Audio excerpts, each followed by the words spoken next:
ഓരോ ബജറ്റിലും വാഗ്ദാനങ്ങളുണ്ട്, ഓരോ പ്രസംഗത്തിലും പദ്ധതികളുണ്ട്.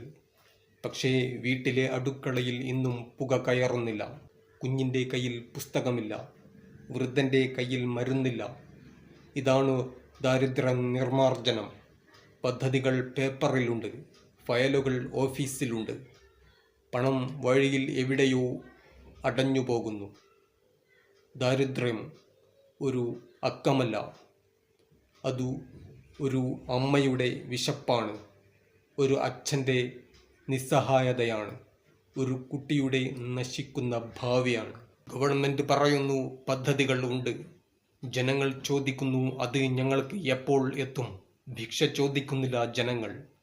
അവർ ചോദിക്കുന്നത് വിദ്യാഭ്യാസമാണ്, ആരോഗ്യമാണ്, മാന്യമായ ജീവിതമാണ്. ദാരിദ്ര്യം ദൈവത്തിൻ്റെ ശാപമല്ല, അത് ഭരണപരാജയമാണ്.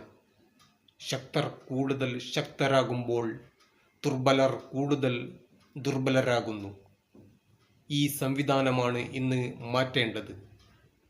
ദാരിദ്ര്യം നിർമ്മാർജ്ജനം ചെയ്യണമെങ്കിൽ ഫ്ലക്സ് വേണ്ട, പ്രവർത്തനം വേണ്ട, വാഗ്ദാനം വേണ്ട, നീതിയുള്ള വിതരണം വേണം. ഇനി മതി ഈ അനാസ്ഥ, ഇനി മതി ഈ മൗനം. ജനങ്ങൾക്ക് അവകാശങ്ങൾ നൽകൂ, ദാരിദ്ര്യം ഇല്ലാതാക്കൂ. ഗവൺമെൻറ് ഉണരുക.